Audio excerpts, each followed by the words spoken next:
প্রকৃতির কি নির্মম পরিহাস। আমরা এখন দেখতে পাচ্ছি একটি অবুঝ শিশু সিলেট আদালত পাড়ার রাস্তার পাশে বসে আছে।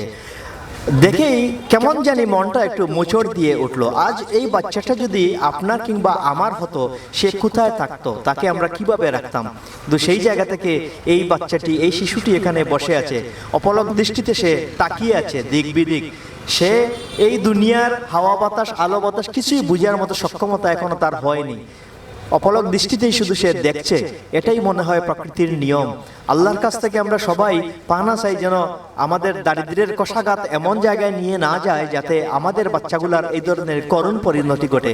আর এই যে পথ শিশুটি আছে, তাদের যেন আল্লাহ তাআলা একটু রহম করেন এবং তাদেরকে যেন ভালোভাবে বেঁচে থাকার জন্য অন্তত ন্যূনতম তাদের যে মানবাধিকারটুকু, সেই মানবাধিকারটুকু নিয়ে যেন তারা বাঁচতে পারে।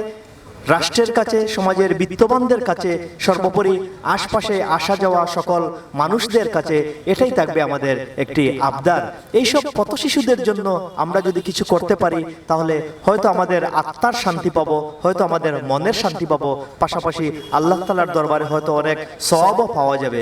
কিন্তু যখন চোখের সামনে আমরা দেখি এই ধরনের বাচ্চারা এভাবে অনাদরে অবহেলায় পড়ে আছে, সত্যি সেটা সহ্য করার মতো নয়। কিন্তু কি আর করা, প্রকৃতির নির্মম পরিহাস।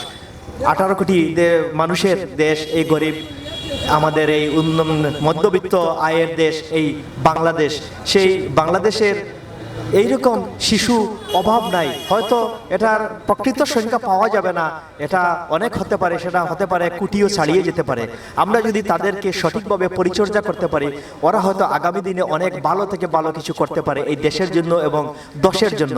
আবার আমাদের একটু অনাদরে, আমাদের একটু অবহেলায় ওরাও হয়ে যেতে পারে দুর্দর্শ কোনো ক্রিমিনাল অথবা এই সমাজের জন্য ক্ষতিকর কিছু। তাই সব কিছুই নির্ভর করছে বর্তমানে আমরা যারা সক্ষম আছি, যারা আমরা একটু সচ্ছলভাবে আছি, আমাদের উপরে নির্ভর করছে, আমাদের মানুষত্ববোধ, আমাদের বিবেকবোধের উপর নির্ভর করছে এইসব শিশুদেরকে আমরা কোন দিকে নিয়ে যাব। তাই আমরা আমাদের স্বার্থে, দেশ এবং দশের স্বার্থে, সর্বোপরি আমাদের মানবিক বিবেকবোধের কাছে আমরা যেন পরাস্ত না হই। আমরা যেন এই ধরনের অনাদর এবং অবহেলায় পড়ে থাকা শিশুদের জন্য অন্তত কিছু একটা করতে পারি।